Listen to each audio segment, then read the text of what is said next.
ಒಂದು ದಿನ ಮಧ್ಯರಾತ್ರಿ 3 ಗಂಟೆಯ ಸಮಯ.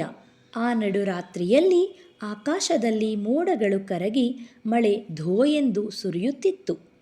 ಕತ್ತಲು, ಮಿಂಚು, ಗುಡುಗು, ಮಳೆ ಇವೆಲ್ಲವೂ ಭಯವನ್ನು ತರಿಸುತ್ತಿತ್ತು. ಅಲ್ಲಿ ದೇವಾಂಶ್ ಬಿಟ್ಟರೆ ಬೇರೆ ಯಾರೂ ಇರಲಿಲ್ಲ. ದೇವಾಂಶ್ ಆ ಭಯಾನಕ ಕತ್ತಲೆಯಲ್ಲಿ ನಡೆದುಕೊಂಡು ಬರುತ್ತಿದ್ದ. ಅವನು ದೂರದ ದೇವಸ್ಥಾನದಿಂದ ಬರಲು ರಾತ್ರಿಯಾಗಿತ್ತು. ಅವನು ಸೂರ್ಯಾಸ್ತವನ್ನು ಅನುಭವಿಸಿ ಪ್ರಕೃತಿ ಸೌಂದರ್ಯವನ್ನು ಸವಿದು ಬರಲು ಇಷ್ಟು ತಡವಾಗಿತ್ತು. ದೇವಾಂಶ್ ತುಂಬ ಧೈರ್ಯಶಾಲಿ. ಅವನು ಒಬ್ಬನೇ ಇದ್ದರೂ ಅವನಿಗೆ ಭಯವಾಗುತ್ತಿರಲಿಲ್ಲ. ಅವನ ಹತ್ತಿರವಿದ್ದ ಮೊಬೈಲ್ ರಿಂಗಣಿಸಿತು. ಅದನ್ನು ತೆಗೆದು ಮಾತನಾಡಿದ ದೇವಾಂಶ್, ಹಲೋ ಡಿಯರ್ ಎಂದನು. ಆ ಕಡೆಯಿಂದ ಅವನ ಹೆಂಡತಿ, ಹಲೋ ದೇವಾಂಶ್, ನೀನು ಈಗ ಎಲ್ಲಿದ್ದೀಯಾ ಎಂದಳು. ಅವನು, ನಾನು ಮೋಹಿನಿಪುರದ ಹತ್ತಿರ ಬರುತ್ತಿದ್ದೇನೆ ಎಂದ. ತಕ್ಷಣ ಹೆಂಡತಿ ಗಾಬರಿಗೊಂಡು, ನೀನು ಕಟ್ ರೂಟಲ್ಲಿ ಯಾಕೆ ಬರುತ್ತಿದ್ದೀಯಾ? ಇಷ್ಟು ಕತ್ತಲೆಯಾಗಿದೆ. ಅಲ್ಲೇ ಒಂದು ಹೋಟೆಲ್ನಲ್ಲಿ ಉಳಿದು ಬೆಳಗ್ಗೆ ಬರಬಹುದಿತ್ತಲ್ವಾ ಎಂದಳು. ಯಾಕೆ, ಏನಾಯಿತು ಎಂದು ದೇವಾಂಶ್ ಕೇಳಿದಾಗ, ಏನಿಲ್ಲ ಬಿಡು ಎಂದು ಭಯದ ಧ್ವನಿಯಲ್ಲಿ ಹೇಳಿದಳು. ಏನಾಯಿತು ಹೇಳು ಎಂದು ಮತ್ತೆ ದೇವಾಂಶ್ ಕೇಳಿದಾಗ, ಅದು ಆ ಮೋಹಿನಿ ಅಲ್ಲೇ ಅಡ್ಡಾಡುತ್ತಿರುತ್ತಾಳೆ ಎಂದು ಹೇಳುತ್ತಿರುತ್ತಾರೆ ಜನಗಳು ಎಂದಳು. ಆಗ ಅದನ್ನು ಕೇಳಿ ನಕ್ಕ ದೇವಾಂಶ್, ಮೋಹಿನಿ, ಅವಳ ಹೆಸರು ತುಂಬ ಚೆನ್ನಾಗಿದೆ ಎಂದನು. ಅಯ್ಯೋ ಸುಮ್ಮನಿರು, ಅವಳ ಹೆಸರು ಹೇಳಬೇಡ. ಹೆಸರು ಹೇಳಿದ ತಕ್ಷಣ ಪ್ರತ್ಯಕ್ಷಳಾಗುತ್ತಾಳೆ ಎಂದು ಭಯವಾಗುತ್ತಿದೆ. ದೇವಾಂಶ್ ಇದನ್ನು ನಂಬದೆ ಮತ್ತೆ ನಗಲಾರಂಭಿಸಿದನು. ಆಗ ಹೆಂಡತಿಯು, ನೀನು ಇದನ್ನೆಲ್ಲ ನಂಬುವುದಿಲ್ಲ, ಆದರೆ ನಾನು ನಂಬುತ್ತೇನೆ. ಆಯಿತು, ಈಗ ಫೋನ್ ಕಟ್ ಮಾಡುತ್ತೇನೆ. ನೀನು ಹುಷಾರಾಗಿ ಮನೆಗೆ ಬಂದುಬಿಡು ಎಂದಳು.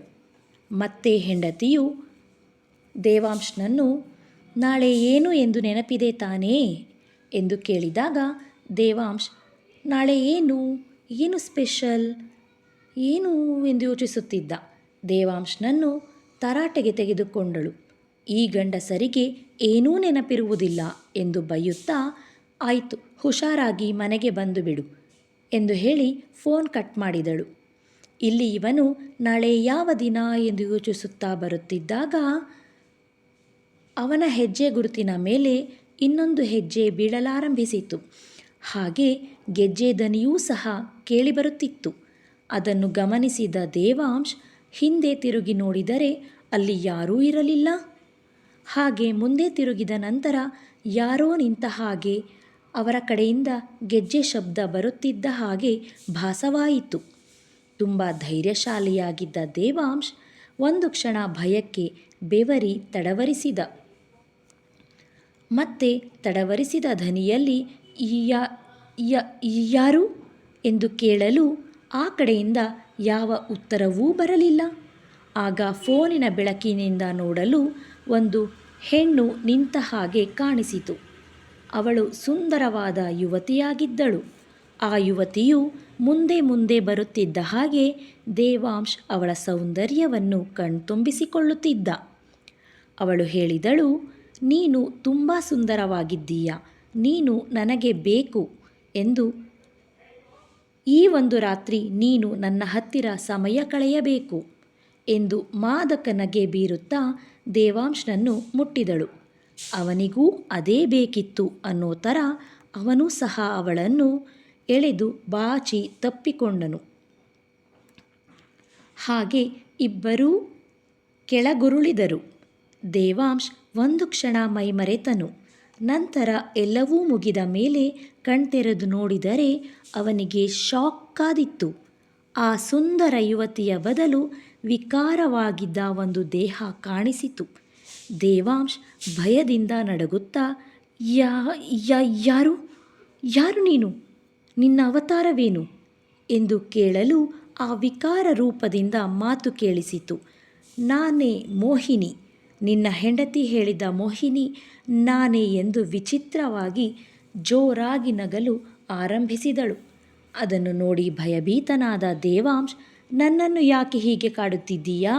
ನಾನು ನಿನಗೆ ಏನು ಮಾಡಿದ್ದೆ ಎಂದು ಕೇಳಿದನು. ಆಗ ಮೋಹಿನಿ, ನಾನು ಕೇಳಿದ ತಕ್ಷಣ ನಿನ್ನ ಹೆಂಡತಿಯನ್ನೇ ಮರೆತು ನನ್ನ ಆಸೆ ಈಡೇರಿಸಿದೆ. ನೀನು ಒಂದು ವೇಳೆ ನಾನು ಕೇಳಿದ್ದನ್ನು ಮಾಡದಿದ್ದರೆ ನಿನ್ನನ್ನು ಬಿಟ್ಟು ಬಿಡುತ್ತಿದ್ದೆ. ನೀನು ಎಲ್ಲ ಗಂಡಸರ ಹಾಗೆ ನೀನೂ ಒಂದು ಆಸೆ ಬುರುಕ. ನೀವು ಗಂಡಸರೇ ಇಷ್ಟು. ಹೆಂಡತಿಗೆ ಮೋಸ ಮಾಡುವವರನ್ನು ನಾನು ಉಳಿಸುವುದಿಲ್ಲ ಎಂದು ಅವಳ ಮೊನಚಾದ ಉಗುರುಗಳಿಂದ ಅವನ ದೇಹವನ್ನು ಗೀಳಿದಳು. ರಕ್ತ ಝಲ್ಲೆಂದು ಸುರಿಯಿತು. ದೇವಾಂಶ್ ಎಷ್ಟೇ ಬೇಡಿದರೂ ಬಿಡಿಸಿಕೊಳ್ಳಲು ಪ್ರಯತ್ನಿಸಿದರೂ ಸಹ ಬಿಡದೆ ಅವನಿಗೆ ಹಿಂಸಿಸಿದಳು. ಈ ಕಡೆಯಿಂದ ದೇವಾಂಶ್ ಹೆಂಡತಿ ಗಂಡ ಮನೆಗೆ ಬರದಿದ್ದ ಕಾರಣ ಚಡಪಡಿಸಿದಳು. ಆಗ ಅವಳಿಗೆ ಇಂದು ಅಮಾವಾಸ್ಯೆ ಎಂದು ನೆನಪಾಯಿತು. ಅಮಾವಾಸ್ಯೆ ಹುಣ್ಣಿಮೆಗಳಲ್ಲಿ ಮೋಹಿನಿಗಳು ತಮ್ಮ ಕಾರ್ಯಸಿದ್ಧಿ ಮಾಡಿಕೊಳ್ಳಲು ಕಾಯುತ್ತಿರುತ್ತಾರೆ. ಯಾರನ್ನಾದರೂ ಬಲಿ ತೆಗೆದುಕೊಳ್ಳಲು ಮನಸ್ಸು ಹಿಡಿದಿಟ್ಟುಕೊಂಡಿರುತ್ತಾರೆ. ಇದನ್ನು ನೆನೆದ ಅವಳು ದೇವರ ಮನೆಗೆ ಓಡಿದಳು.